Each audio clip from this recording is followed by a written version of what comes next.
I'm happy, I'm honored to be here. Wow. It's great. Perhaps we'll start the grand title father of ancient alien theory. 35 plus books now, Erich.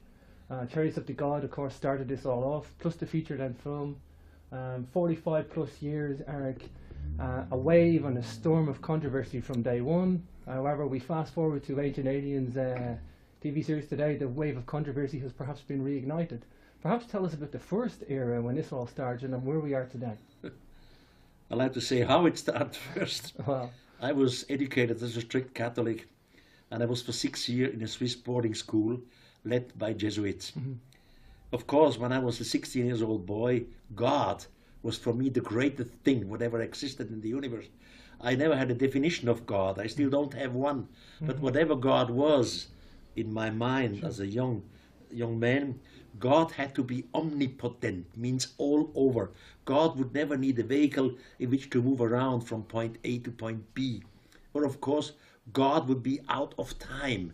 I mean, God would not need to make an experiment and then he has to wait what the result is. He would do it in advance and so on. So God had to have some qualities.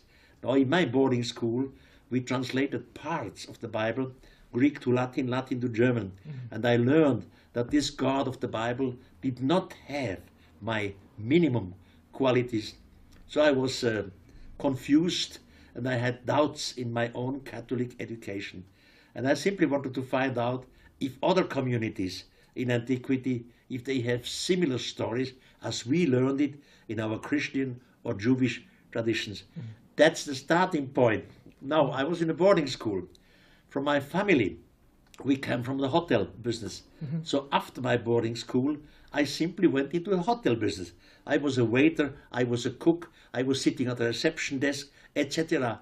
And when I wrote Chariots of the Gods, I was the managing director of a first-class hotel in Switzerland, in Davos. Then it started all. Now, just remember, a hotel manager, which earlier was simply a waiter, created a storm of controversy with Chariots of the Gods. In the meantime, I'm 80 years old. The situation has changed a little. yeah. The questions that you asked originally are still as important and still as true today, Erich. And I guess the only difference is today there's a lot more people researching the subject. Are you happy with that? Do you welcome that? Do you see room for more growth? I am very, very happy. Most of the authors worldwide who publish in the same direction, I know them, not all of them. And they are brilliant and wonderful personalities who try to find out part of the truth of our past. Let me make clear one little point. The basic story is thousands of years ago, when our forefathers were still primitive Stone Age people, some extraterrestrials arrived. Our Stone Age people had no idea of technology, so they believed erroneously that these visitors are some gods. Of course, we all know that there is nothing like gods, but that was the misunderstanding of our Stone Age forefathers. The so-called gods, they behaved themselves like ethnologists would do today. They learned a few languages, they studied a few tribes. One day they disappeared, but with the promise to return in the far future. And this was the base of religion. In that respect, archaeology, I don't want to make fun of archaeology, but I think a lot of archaeology, when they can't understand something, they just use the label mythology. And of course, mythology exists all over the world. Every tribe had its mythology. Every great religion has its mythology today. By the way, I do not contradict, in a way, archaeology. I love the archaeologists. The one I know are brilliant and integral personalities with a lot of humor. I do not say, for example, it was the gods who created the Great Pyramid. It was the gods, the extraterrestrials, who made these gigantic temples. It was always the humans who did it. The question is, why? Then the answer from the conservative side is, they did it for the gods. I agree. Which gods? Normal, the gods are seen in nature. Our Stone Age people, they do not understand the lightning flashing down from the sky. They could not understand the thundering behind the lightning. They were afraid of an earthquake, or maybe of the sun and the moon who disappeared one time and then it's up in the sky again. So they could not understand these things. It was normal that the first religion were natural religion. I fully agree with archaeology in this sense. The question is, one day the skies obviously opened and some beings descended. How can you make a difference between natural religion and these extraterrestrial? I mean, in natural religion you have thunder, lightning, loud noise, etc. Because the ones who descended from the sky were teaching, information was given, and often scientific information. So these teachers, for example, they told our forefathers how the calendar works, that our planet is surrounding the sun in 365 days, etc. So information from above has come to us, and nature does not speak, does not give scientific information. In that respect, Derek, and I know you come from that Swiss Catholic background, there's a lot of biblical information that you tackle, and then there's a lot of archaeological information that you tackle, and you sometimes see the boundaries where they both cross. Of course. Tell us, first of all, the doubts as a Swiss Catholic, and some of those excuse me, what? Doubts that you had. The doubts as a Swiss Catholic, that the questions. Send me some of those specific questions that you asked yourself when you were younger. Questions that I still ask myself today? Yeah. Well, I don't know where they have come from, which distance, which solar system. I don't know what was the reason. Why have they come here? But I know they were here and they promised to return. Do you think then stories like Moses, and that is referring to not the true creation God, but perhaps a different God? Definitely. Moses was not talking to the real, omnipotent God, whatever God is. You see, in the Bible, we have a lot of these controversies. Just take Moses. Before the Lord of the Bible descends on the holy mountain, he gives order to Moses to first construct a gate around the mountain, that the Israelites would not come close by, because if they would be close by, they would be destroyed. So Moses constructs the gate. Then the Lord descends on the holy mountain with smoke, fire, trembling, loud noise. In the Bible says the mountain looked like a furnace. Now, my God, and I am still a believer in God, does not need a gate for protection. God is just here. My God would not need a vehicle in which to descend with smoke and fire and loud noise. This even becomes much clearer later, for example, in the Bible, in the book of Ezekiel, where clearly the prophet describes a vehicle descending from the sky. Of course, I am familiar with the theological answers. They say it's a vision, or Ezekiel saw God sitting on his throne, on his chariot, on a throne. But all this is absolutely not scientific. It's just a question of believing. In my case, it's easier to understand the situation of extraterrestrials than to understand the situation with the omnipotent Almighty God. There is a big controversy, of course, between theology and Erich von Däniken. We use the same sources, the same quotations, but we have different opinions. Sure. When we talk about the Book of Enoch today, people still are trying to separate this Book of Enoch as a purely biblical resource material, but there's a lot of people focusing on the Book of Enoch now in terms of contact or UFOs in the biblical sense, and there's a lot of people focusing on the importance now, and I think the Book of Enoch is probably one of these meeting grounds where you have UFO, ancient alien theory, and biblical sources. Perhaps we could talk about the Enochian Bible. The importance. You see, in the Bible, we read only about 3 phrases about Enoch. It is said that Enoch was the 7th patriarch before the great flood. And the Bible says that Enoch was the first human being who disappeared from our planet in a fiery chariot. That's all what's in the Bible about Enoch. But in Ethiopia, some 170 years back from now, a British, by the way, found in an old Ethiopian convent a book which is written, the Book of Enoch. This book was translated from the Ethiopian language into English, and later from English into German and other languages. The Book of Enoch is sensational because it's the first book where an eyewitness talks. He speaks in the first person. I did, I saw, etc. Now, of course, 170 years ago, our brilliant professors, our linguists, they didn't know nothing about flights, about aircrafts, nothing about space travel, etc. So they tried to translate this book of Enoch in religious terms. The fact is, Enoch tells that two beings descended from the sky. In my interpretation, these two beings were two extraterrestrials. In the religious interpretation, it says two angels descended from the sky. These two came close to Enoch. Enoch is afraid, he falls on his ground. He see, they picked me up. I saw the two beings which I never saw on earth.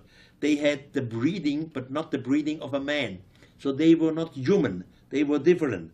Now, one of the two beings tells Enoch, a human, you stink terribly, you don't smell well. So Enoch had to go into the water and to wash himself. Now, in the religious interpretation, they say that was the baptism of Enoch. It's all crazy. Before the great flood, there was no baptism. Now, one of the two gives Enoch some sort of cream. He should put this cream over his whole body. In my modern eyes, Enoch was simply disinfected in the eyes of religion interpretation. Enoch was solved to a priest.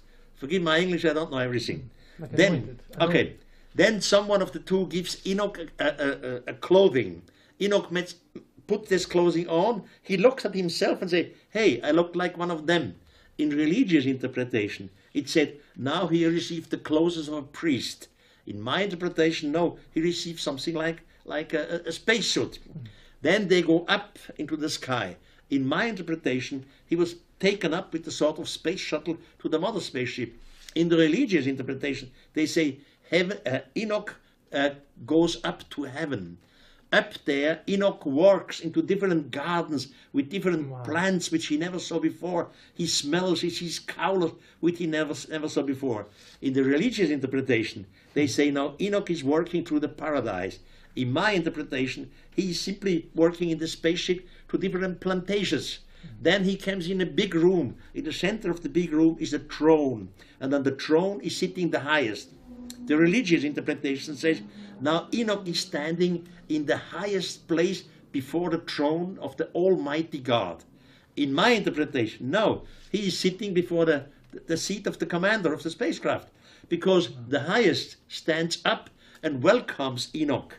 A real Almighty God sitting in his throne would never stand up and welcome a human coming into the heaven. So it's all a process of new thinking, of new interpretation. You can interpret everything in the religious sense, but it makes no sense, not any more sense in our days. It's full of contradiction. Our brilliant translators some 160 years ago, they did the best they could, but at that time they believed it must have to do something with God, with their angels. In the meantime, time has changed. We have a new interpretation which is absolutely meaningful, which makes sense. In that respect, on the angels, let's talk about fallen angels and the Nephilim. Are these guys the ones that try to help mankind to raise their awareness, to raise their education? First, in the book of Enoch, we have these so-called fallen angels in the religious interpretation. In my eyes, they were extraterrestrials, because Enoch clearly explains that they had sexual contact with the humans. Angels would never have sexual contact with humans. By the way, the same story you can read in the Bible. Just open First Book Moses 1:6. When the sons of gods, or in some translation, the fallen angels, saw that the daughters of men were beauty, they took them to wife. Which sons of gods? Which fallen angel? Something like fallen angels does not exist. In heaven, you see, I was educated as a Catholic, and I was told as a boy, when you live correct, when you don't kill somebody, when you don't cheat, when you are nice, finally, on the death, when you die, you come up into heaven. Heaven is the place of happiness. In heaven, you are close to the Almighty God. But I'm sorry, in the heaven of religion, there is a so-called angel with the name of Lucifer. Lucifer, one day, he comes with his disciples to the throne of the Almighty God and tells him, we do not serve you anymore. Then the archangel Michael is taken to push Lucifer out of heaven. So in that case, heaven is not a place of happiness. Heaven is a place of space, outer space. So we just have to change a few words. Change the word angels into extraterrestrials. Yep. And you change the situation. Change the word of a few humans which had the chance to go into the heaven. Not heaven, they were brought into space. Archangels are some of the leaders of the extraterrestrials, etc. You have to just change about 10 words, and you change the whole content of these old texts. And you mentioned Lucifer. Lucifer's name actually means bringer of light, is that correct? In Latin, yes. Lux fare, yes, comes from bringer of light. The story of Lucifer and bringing of light and the battle in heavens, it's a story that's in other texts and other cultures. The sun god Ra, the Tibetan text, the Daizan as well. Yes. Tell us a little bit about this story getting repeated in different contexts, different circumstances. For example, in old Egypt, we have these so-called pyramid texts. And in these pyramid texts, often you find a war in heaven, the war between the gods and the humans. Sometimes the so-called gods, they are described as firing sun discs. Sometimes these gods, they interfere with the humans. They make contact with them. Or in the Indian epos Mahabharata, in the 5th book, which is called the Mausala Purva, there again there is a war in heaven. Arjuna is one of the ones who were taken up there, and he sees with his own eyes that the gods are fighting against each other. He calls them cities in the sky, and 2 of these cities in the sky were destroyed by terrible weapons. So it was not the war in heaven, it was a war in space. Take the Greek mythology, for example. In the Greek mythology, it all starts with Zeus. Zeus and his son Apollo. But before Zeus comes to our solar system, he had to fight in heaven against Kronos. So in many mythology, they start with the war in heaven. But it was not heaven, it was space. Wow. Incredible, Eric. Eric, we're talking about gods as well. I mean, let's talk about the Anunnaki for a moment, because all these Anunnaki gods have extremely long lifespans. This is incredible too, and I think Enoch was supposed to have a long lifespan as well, as was Noah and other biblical figures. But with the Anunnaki, let's talk about their lifespans and put that in the picture. So we have the first 10 patriarchs in the Bible, starting with Adam to Noah. They all have incredible lifespans, many, many hundred years. Methuselah, for example, was around 900 years. But if you take the so-called Sumerian king list, there again you have the 10 kings before the Great Flood with extremely lifespans. Newest traditions, newest translations now from Palenque. Palenque is Mexico and belongs to the Maya culture. Newest translation now again gives terribly long lifespans of some god. God Pakal, for example, which is part of the tomb of Palenque. God Pakal, according to the newest translation, had many 100,000 years of life. So how is this explainable? We only can speculate about it. I personally don't believe, but what do I know? Nothing. I don't believe that some human were really living more than 700 or 800 years ago. Soon as they are in space, it makes sense.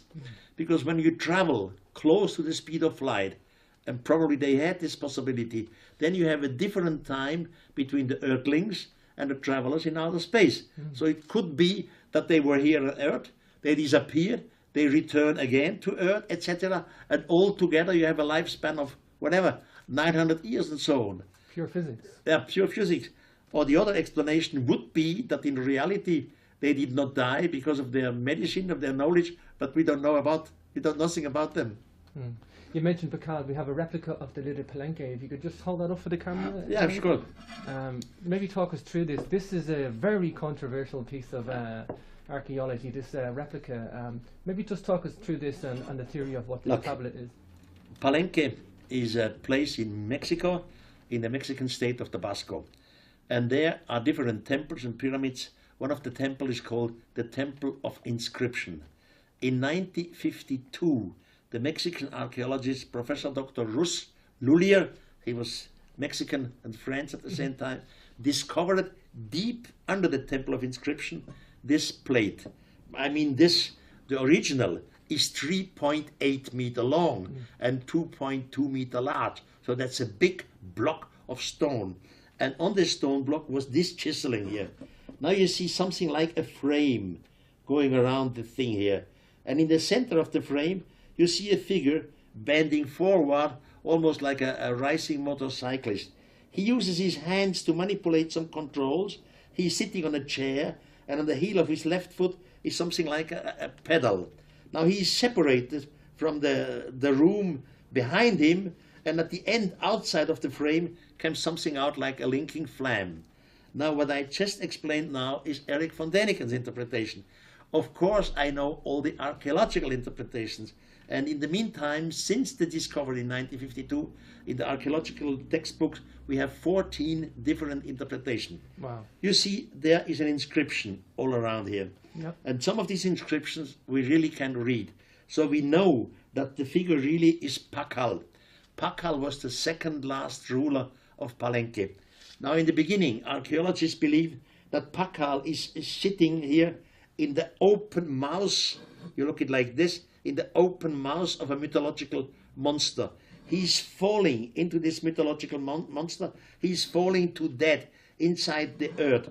But outside of his chest comes out the cross of life or the tree of life, etc. The newest interpretation by the professors Stewart and Stewart. They have both the same name because it's the father and the son, from the University of Texas. And they are the best, newest interpretation. They say no. Yes, it is Pakal, that's true. But Pakal is not falling into the earth. Pakal is driving out from the earth into the universe. Everything on this plate can be explained in a cosmical manner. So the situation has changed since 1952 Wow. and today. And this is just one of the optical indications to support my case. Wonderful, Erich, wonderful. Let's talk about the Ark of the Covenant. I know some of your peers and colleagues have talked about this and wrote books on it, but your interpretation, this was a technical device as well. You're pretty convinced this was a technical device with, you know, it's one of these artifacts of the Bible that really draws so much mystery and attention. You see, the Bible is only one source of the Ark of the Covenant. In the Bible, the so-called Lord, the God of the Bible, shows to Moses an original, and Moses must make a copy. In the Bible, it clearly says, and Moses do not make any mistake to the original you have seen on the mountain.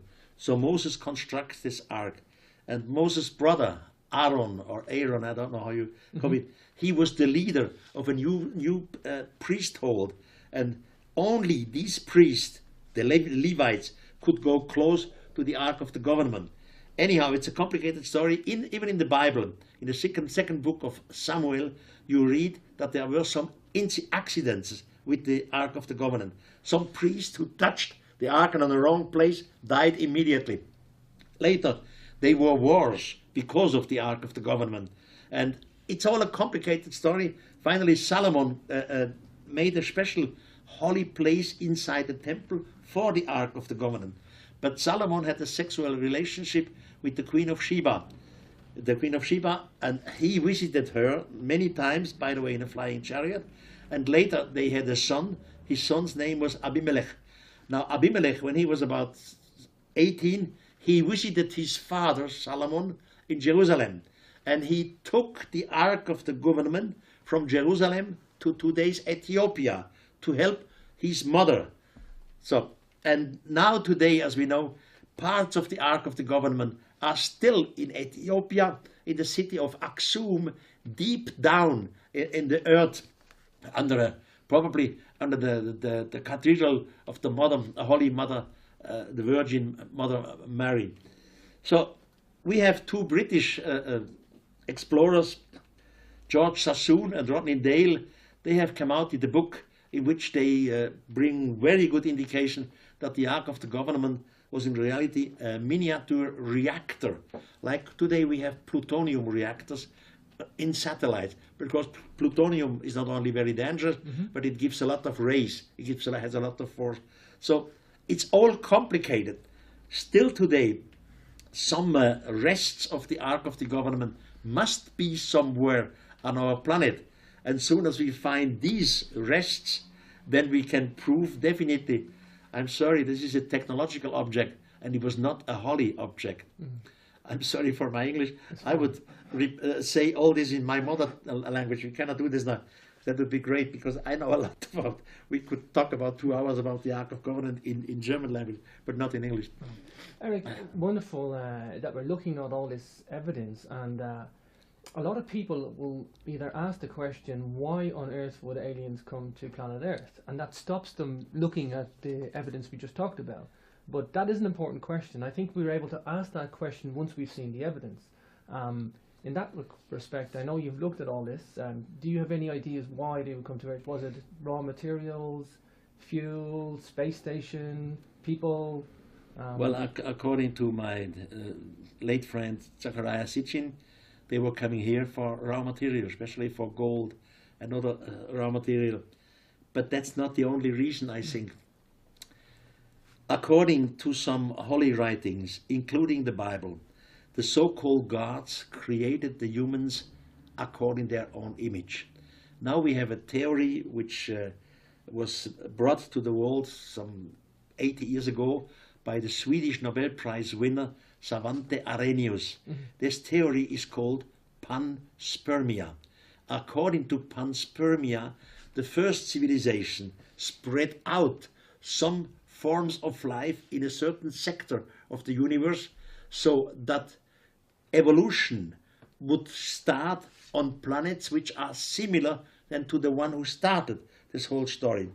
By the way, concerning planets similar to the Earth, until about 2 years we always believed that our Earth has a special situation in the galaxy. We are not too close to the sun, it's not too hot, we are not too far away, it's not too cold, etc. In the meantime, because of the Hubble telescope, the newest calculation of NASA speak about 4.5 billions of Earth-like planets only in our Milky Way. Wow. So there is a lot of it. Now, panspermia, the first intelligent beings started to spread out their forms of life in a way of DNA, for example.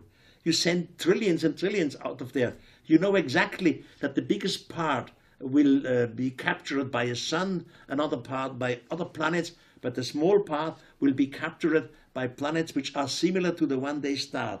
So evolution starts, and we are the copy, we are the offsprings of another extraterrestrial race. Your question was, why have they done it?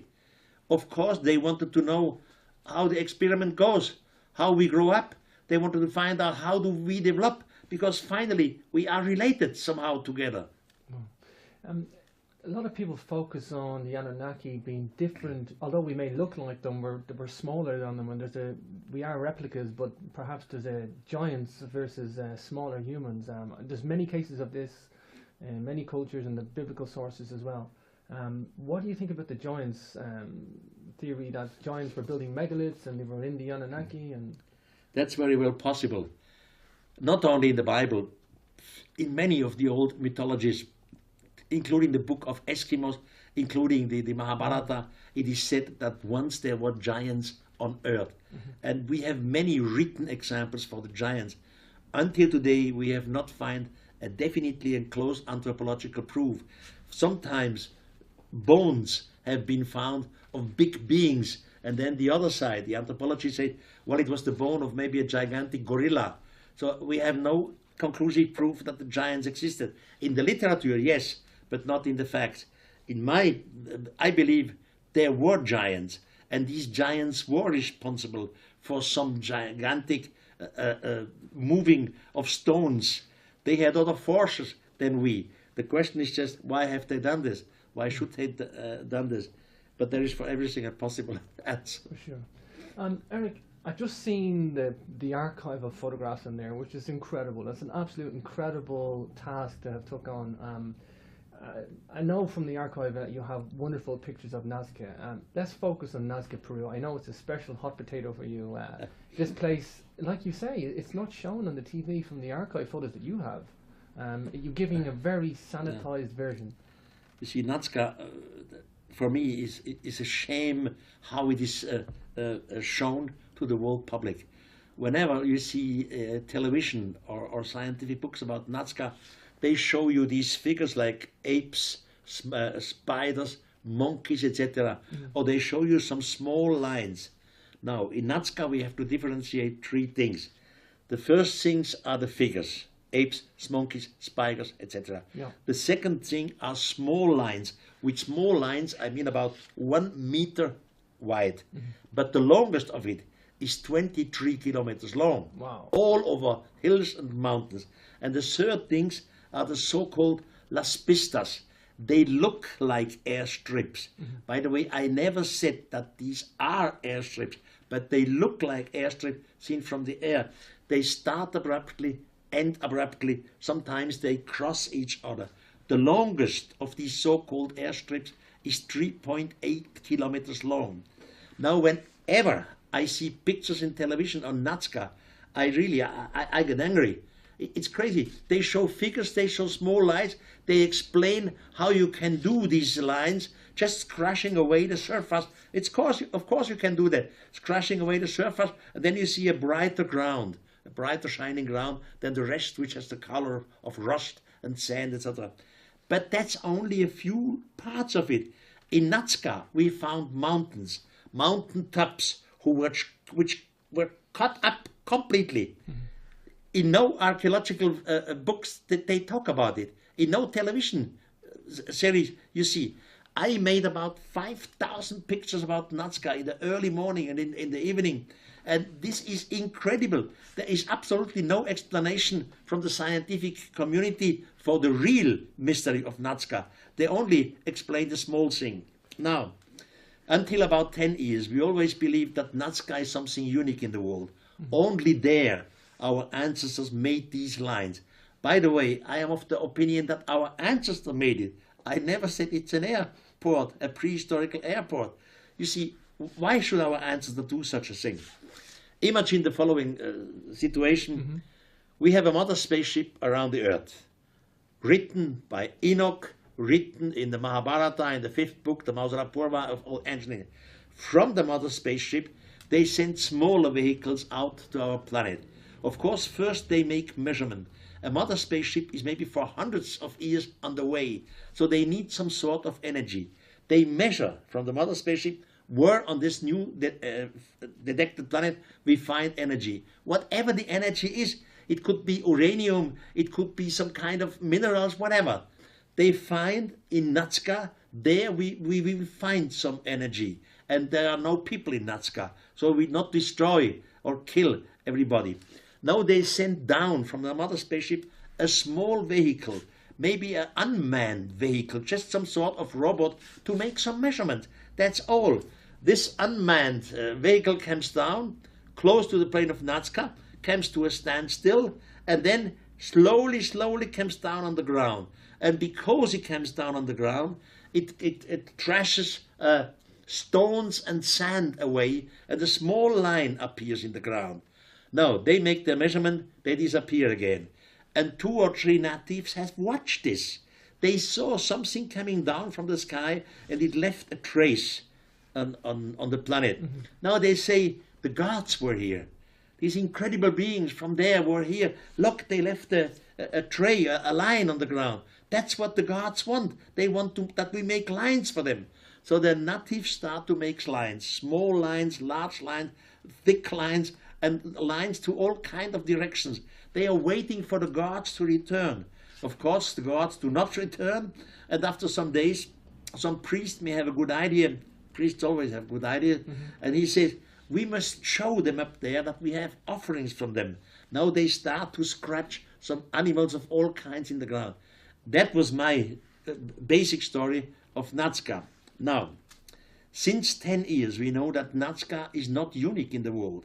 In the meantime, we have found gigantic signs in the ground in Saudi Arabia, in Jordania, in Russia near the Aral Lake, in South Africa, and different times, and always gigantic lines and figures made of such in such an oversized way that you can see them only from the air. Scientists today are still looking at Nazca, very narrow. They don't compare it with the other places around the world, which is wrong. We should collect it all together and make a new picture out of it. Erich, take a moment and just show the audience your latest book there, Remnants of the Gods, I think. You see, that's what Chariots of the Gods. That was the first one. That it all started. By the way, the manuscript of Chariots of the Gods was already finished in 1966. And what nobody knows, especially not in the English world, long before 1966, I have written articles, when I was manager of a hotel, articles about this theme. In Canada, there was, maybe still is, I don't know, a newspaper in German language. It is called Der Nordwesten, the Northwest. It appears in Winnipeg. And on December 8, 1964, long before Chariot, I had a double page in there. The headline was, were our ancestors visited by extraterrestrials? Of course, in German language. So that's a long time ago. In 1968, the book appeared on the market in the German language. In the meantime, more than 45 years have passed. 45 years. More than 45 years have passed. I have become an old fellow, and that's the latest title in the English language, The Remnants of the Gods. And as long as I live, in the meantime, I'm 80, I will never stop. I will continue, and I am very grateful and thankful to whatever it is, the gods, that my brain functions. Wow. Well, Erich, you did leave a legacy and for other researchers out there, and other researchers have took this on. What would you say to anybody out there investigating the ancient alien theory? What advice would you give to other researchers? First, we need some professors or doctors in old languages. I would say to young people who are intelligent, please learn, for example, Sumerian cuneiforms. Learn Egyptian hieroglyphs, learn. And only when you have this knowledge, go and make new translations with our modern knowledge to these old texts. And the result would be different to the translations of yesterday. Then the second thing is, use your eyes in archaeology. I have to explain this. We have a Christian culture, and the Christian culture has a lot of wonderful churches in the world. We have a lot of main altars, side altar. We have paintings up there. We see Jesus going up, descending to heaven, etc. Now, all these architects, all these painters, all these artists who made something wonderful for our Christian culture were not eyewitnesses when Jesus Christ died. They were not there 2,000 years ago in Jerusalem. They were just coming artists because of tradition. The same thing happened with extraterrestrials. Some extraterrestrials were here some thousands of years ago. The humans who saw them were completely fascinated, infected by it. Like Christianity, the story went around the world. The gods were here. And now artists start to chisel, sculptors. They start to make paintings. Now I ask for the new archaeologists, the young generation, go out, like we do it in the Christian culture, and seek for the descending gods, for the gods with masks, with halos, with helmets, the one who clearly descend from heaven, etc. So we need a new perspective, new eyes in archaeology. The temples are already there. That's what I do, by the way, in all my books. I always try to find sculptures, figures, paintings, Stone Age paintings, etc., and interpret it with my hypothesis. It's not the way that I have to be right. Maybe the other opinion is correct, but please compare it with today's knowledge. We have a different result. I'm glad you mentioned the cave paintings there. I think that's another great area of research that you do. That seems to be all these cave paintings are artists. We're all doing the same thing, painting similar pictures. And this worldwide. You see, in the Sahara Desert, in the today's state of Algeria, in the Tassili Mountains, there are two paintings which the archaeologist who discovered it was Mr. Henri Laude, a Frenchman, long time ago, 1958. He spontaneously named it the Great Martian God. Now this figure in original is 6 meters high on the cave wall. Wow. That means in practice the painter, the artist, they had to construct something to make it on the wall. They themselves are not 6 meters tall. So it was very, very impressive. Wow. You see this gigantic being in a real sort of space suit with a gigantic helmet on it. It's absolutely great. But all over the world, our ancestors have chiseled different cave paintings. Normally they always chiseled our hand, they chiseled all kinds of animals, and soon as they chiseled the gods, it was always the one with helmets, with halos around their head. I have thousands of pictures from all over the world. All the gods were the one with lightning, bright shining, etc., or with the wings, for example, like today we paint angels. Erich, you're a very passionate guy. Nobody will ever take that from you. But if you were to sit down today to write Chariots of the God again, what would you do differently? Would you do anything differently? In the meantime, of course, I'm a little cleverer than at that time. When I was young, when I wrote Chariots of the Gods, I was absolutely not critical, not self-critical towards myself. And of course, as a young man, you believed everything, even if it was nonsense, etc. So in Chariots of the Gods, there are quite some mistakes, and a few things are wrong, which I know later. But when I made Chariots of the Gods, I was enthusiastic. I did not realize that these things were wrong. In the meantime, with my knowledge, I would of course avoid everything which is wrong. For example, in Chariots of the Gods, I describe an iron pillar. This iron pillar stands in a temple in Delhi, India. India. I was there, of course. I was there and I made wonderful pictures. And the people there told me that this iron column is over 700 years old and it does not rust. So in Chariots of the Gods, I speculated, well, it does not rust since hundreds of years. Maybe or probably it's an extraterrestrial mixture. In the meantime, this damn pieces is rusting. So what can you do? Oh, when I was young, I was 19 years old. I was for the first time in Egypt. I was up there in Aswan, and our guide, by the way, was an academic guide, and I was not part of a group. We were just 2 young people. This academic guy told us there is an island called Elephantine. And Elephantine has the word Elephantine because seen from the air, it has the shape of an elephant. Wow. So I wrote this in Chariots of the God. 1 year later, I realized this is all nonsense. The shape of the Elephantine Island is not like an elephant. It's not because of seen from the air. The name Elephantine simply becomes because real elephants were on this island some thousands of years ago. So there are a few things which I, of course, with my today's knowledge, I would never repeat. I would do better. But time has changed. In the meantime, I'm nearly 80. Okay. Erich, I know you wrote about Nan Madol before. For me, Nan Madol is one of the biggest mysteries on this planet, and very few writers tackle it because they don't know how to address it. Academics don't even have any idea about Nan Madol. For the posterity of the listeners, tell us a little bit about Nan Madol, its location, and the wonder of it. Nobody goes to Nan Madol. So I don't even know if they have an airstrip in the meantime. When I was there some 40 years ago, we had first to fly to Guam. Guam is a little island in the Pacific Ocean, and there is American Air Force is there. And from Guam, you fly to a very little aircraft, which is called Nan Madol, and there you have to take a ship. So, and Nan Madol has different little islands, and on one of these islands there are ruins, gigantic ruins. They are made out of basalt, blocks of basalt, and they are put one next to each other for 8 meters high.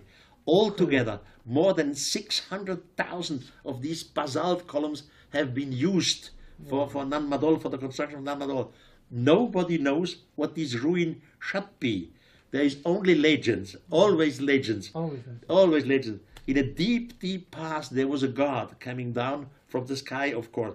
On many South Sea islands, you have these legends that some gods come down from the sky. And the gods was reigning there. He was living there. And the people constructed these gigantic ruins for his security. Not only for the security against human adversaries, no. It was the ocean, the waves, the wind, and the storm to be protected. I mention that, Erich, because there's not many people have gone to the four corners of the earth like you have. There's a lot of people will go to Peru and Bolivia and chase mysteries there, but Nan Madol is so remote. This is the legacy of what you've done. You've put these places on the map as such. To come back to South America, Bolivia again, we have to mention Bolivia. Pumapunku. What an incredible place.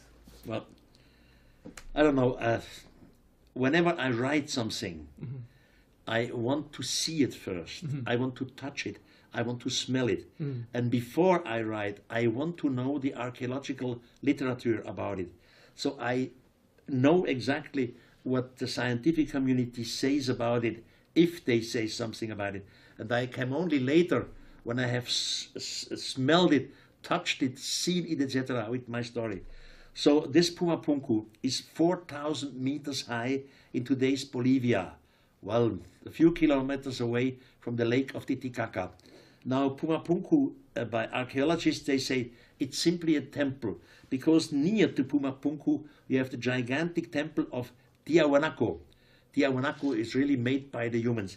Now, in Pumapunku, you find stone blocks, absolutely polished, and they are made out of granite. Granite is a very, very hard material. To cut granite, you need material which is harder than granite. And some of these stone blocks are 80 tons, 70 tons. They were moved, and other stone blocks are still laying around there. They have small grooves in it. Grooves in the stone block, up, down. Grooves which you cannot chisel with Stone Age tools, because every Stone Age tool has the shape of this. So when you make a groove, you always cut the upside. But if you use a modern, I don't have the word in it, machining, then you can cut the groove out as it is in Pumapunku. Incredible. So now, of course, again, I'm familiar with the mythology. I read the Spanish chronicles, what they said about this. And around 450 years ago, the first Spanish people were up there. They were standing before these ruins of Pumapunku. The natives were with them. And the Spanish asked them, what is this? Not even we Spanish people could move or cut these blocks in such a way. And the native says, the gods made this in one night. So I asked myself, the gods made this in one night? Wow. Normally, a tribe is proud of their working. Normally they are, well, proudly, we did it. Our ancestors did it. Sure. In that case, they said, no, the gods did it. Now I have an idea. Some extraterrestrials, again, descend from their mother spaceship. On the planet Earth, of course, they need smaller vehicles, like our astronauts went to the moon. You start from the Earth with the Saturn V, gigantic rocket. Sure. Then only a small part of the Saturn V reaches the orbit of the moon. And from the orbit of the moon, they take a smaller vehicle. It's called LAME, Lunar Module, who descends on the surface of the moon. Out of the lunar module, again a smaller vehicle, the so-called moon car, comes out, like here. From the mother spaceship, some space shuttle, whatever, smaller, coming down to it. And then on the planet Earth, they use some little small vehicles like this. Now, today our mountain scrappers, they always use a basic camp. You have your tools on the back, on your rucksack. You don't want to take everything on the top of Himalaya. So you need the basic camps. These astronauts also, they use the basic camp because their tools, their technology was too heavy. They don't want to move everything all the time around. So in one night, they cut with their tools the granite blocks. They made some sort of deposit against the wild animals, against the humans, etc. They studied the tribe up there in Pumapunku. They learned the language. They instructed them a little in astronomy. One day they disappeared with the promise we will return in the far future. Now, after they disappeared, the natives came up to Pumapunku. They see these polished cut stones, and they always whisper, the gods made them. Now the natives start, in honor of the gods, to construct a temple, the temple of Tiahuanacu. So you have two cases to differentiate up there. We have a technology which is not human, because you can prove it in the cutting, in the gigantic platforms, in the weight, and you have a human technology which you can prove that was done by our forefathers. Wow. Eric, we've talked about ancient spacecrafts and spaceports, and we do also have examples of submarines, perhaps Jonas and the submarine. Oh, yeah. Maybe mention that as well. It's not just in the air. You see, the Jonah story is known in the Bible, but not only in the Bible. There are old Jewish texts which normally no one knows.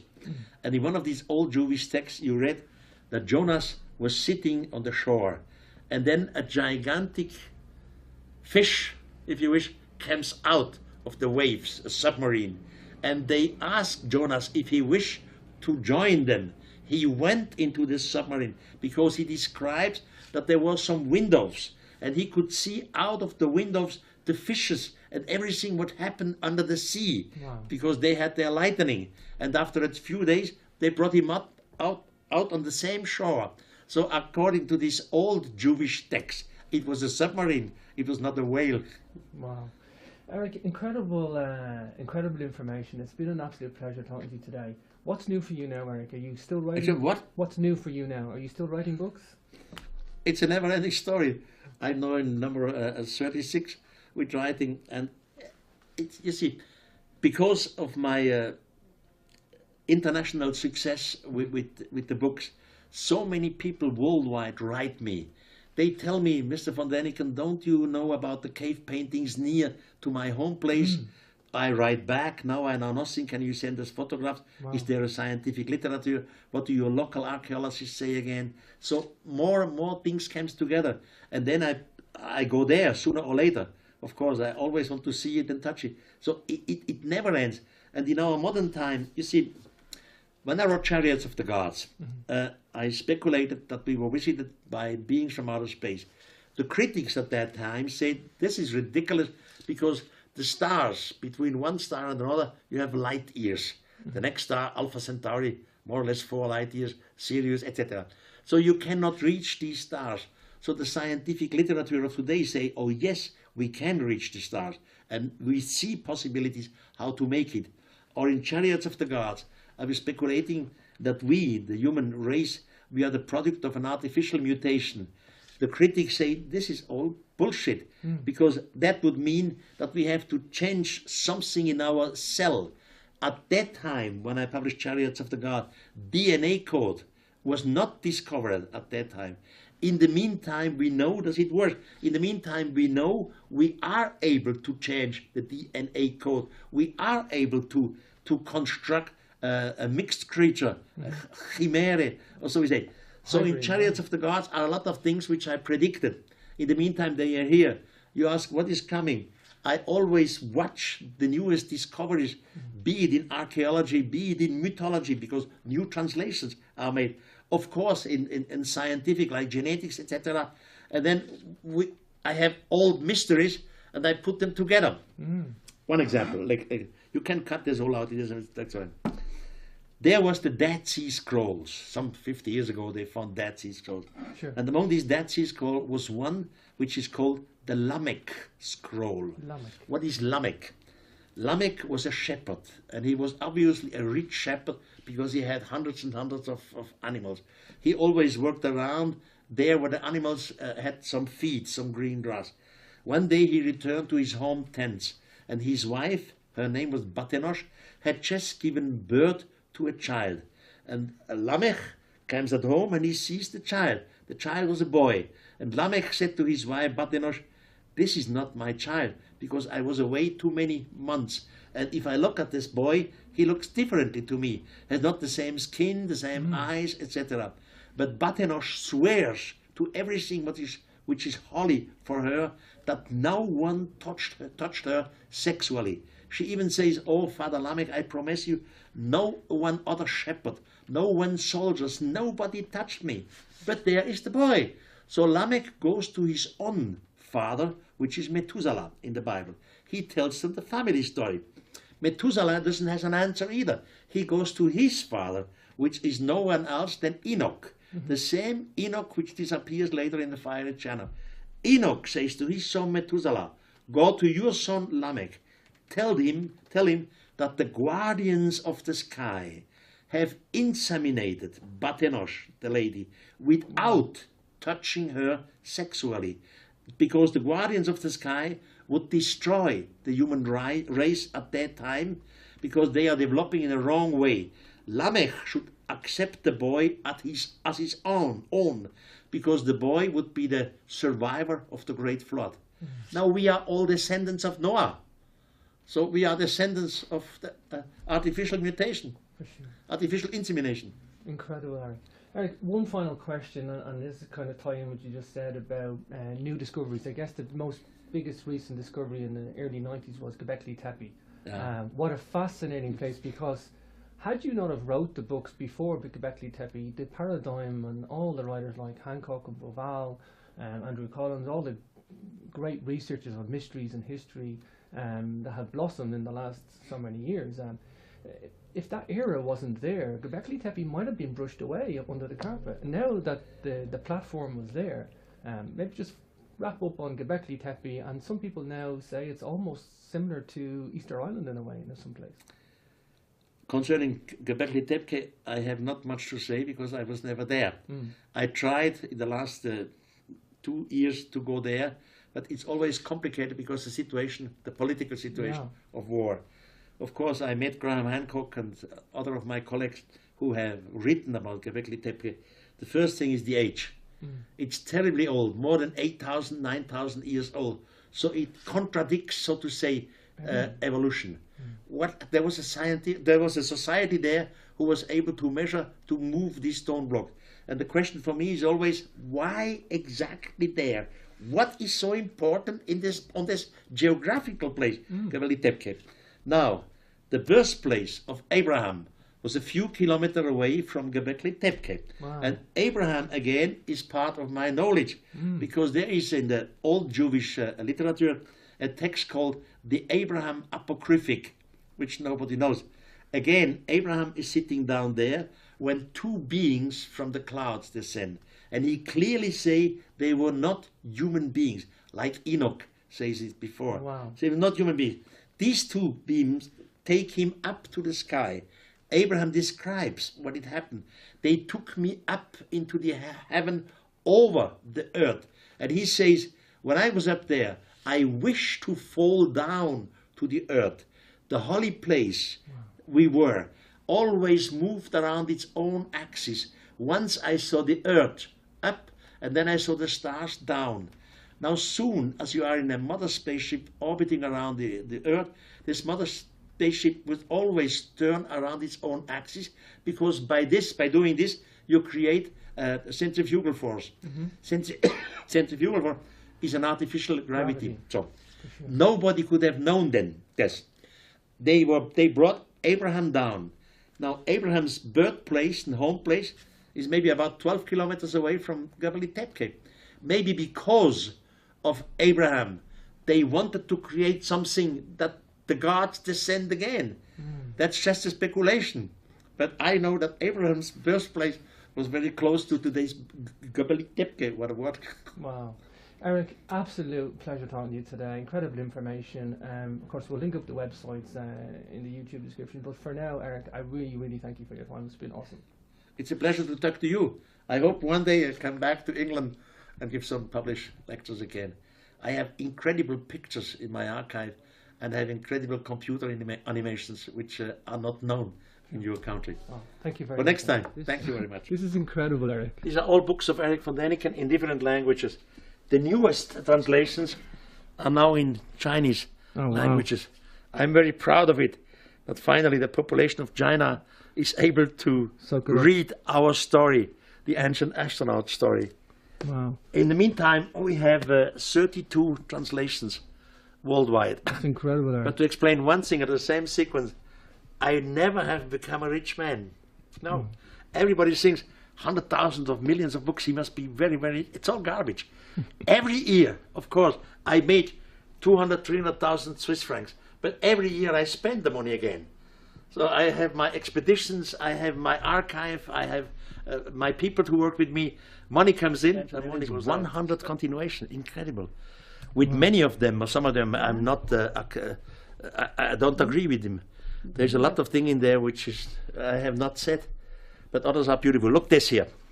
What is this, Erich? So, in Arizona, United States, there's a tribe living Hopi or Hopi Indians, and they make these figures. Some of them are small, others are big, and they are called kachinas.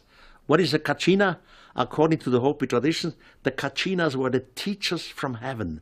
They descended long, long time ago to the forefathers of the Hopi, and they teach them in astronomy and all kind of science.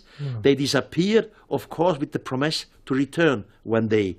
And since that day, the Hopis produce these dolls. You can, tourists can buy them. Different colors, but it's all kachinas, the teachers from heaven. I fully agree with archaeology in this sense. The question is, one day the skies obviously opened and some beings descended. How can you make a difference between natural religion and these extraterrestrial? I mean, in natural religion you have thunder, lightning, loud noise, etc. Because the ones who descended from the sky were teaching, information was given, and often scientific information. So these teachers, for example, they told our forefathers how the calendar works, that our planet is surrounding the sun in 365 days, etc. So information from above has come to us, and nature does not speak, does not give scientific information. In that respect, Erich, and I know you come from that Swiss Catholic background, there's a lot of biblical information that you tackle. And then there's a lot of archaeological information that you tackle, and you sometimes see the boundaries where they both cross. Of course. Tell us, first of all, the doubts as a Swiss Catholic, and some of those... Excuse me, what? Doubts that you had. The doubts as a Swiss Catholic, that the questions. Tell me some of those specific questions that you asked yourself when you were younger. Questions that I still ask myself today? In that respect, archaeology, I don't want to make fun of archaeology, but I think a lot of archaeology, when they can't understand something, they just use the label mythology. And of course, mythology exists all over the world. Every tribe had its mythology. Every great religion has its mythology today. By the way, I do not contradict, in a way, archaeology. I love the archaeologists. The one I know are brilliant and integral personalities with a lot of humor. I do not say, for example, it was the gods who created the Great Pyramid. It was the gods, the extraterrestrials, who made these gigantic temples. It was always the humans who did it. The question is, why? Then the answer from the conservative side is, they did it for the gods. I agree. Which gods? Normal, the gods are seen in nature. Our Stone Age people, they do not understand the lightning flashing down from the sky. They could not understand the thundering behind the lightning. They were afraid of an earthquake, or maybe of the sun and the moon who disappeared one time and then it's up in the sky again. So they could not understand these things. It was normal that the first religion were natural religion, and then he has to wait what the result is. He would do it in advance, and so on. So God had to have some qualities. Now in my boarding school, we translated parts of the Bible, Greek to Latin, Latin to German. And I learned that this God of the Bible did not have my minimum qualities. So I was confused, and I had doubts in my own Catholic education. And I simply wanted to find out if other communities in antiquity, if they have similar stories as we learned it in our Christian or Jewish traditions. That's the starting point. Now, I was in a boarding school. From my family, we came from the hotel business. So after my boarding school, I simply went into the hotel business. I was a waiter, I was a cook, I was sitting at the reception desk, etc. And when I wrote Chariots of the Gods, I was the managing director of a first-class hotel in Switzerland, in Davos. Then it started all.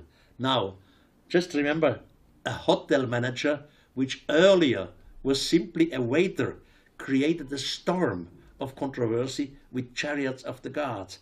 In the meantime, I'm 80 years old. The situation has changed a little. Yeah. The questions that you ask.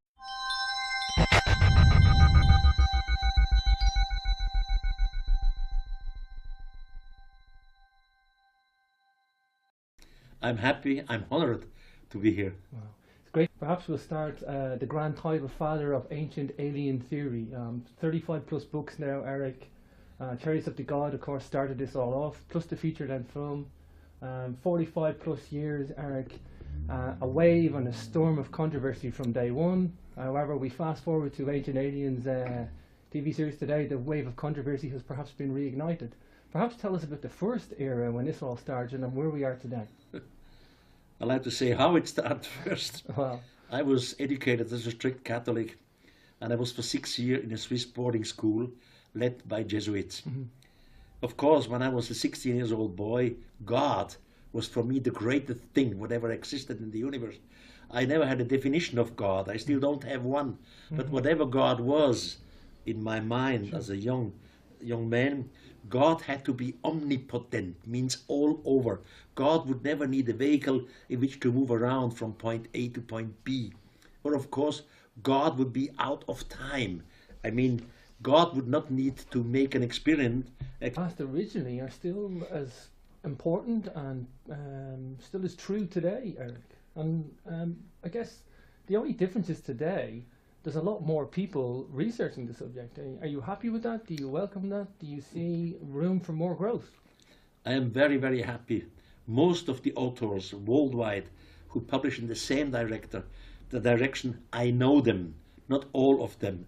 And they are brilliant and wonderful personalities who try to find out part of the truth of our past. Let me make clear one little point.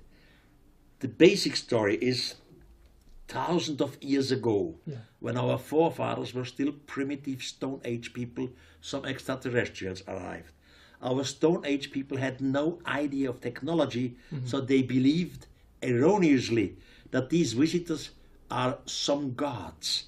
Of course, we all know that there is nothing like gods, but that was the misunderstanding of our Stone Age forefathers. The so-called gods, they behaved themselves like ethnologists would do today. They learned a few languages, they studied a few tribes.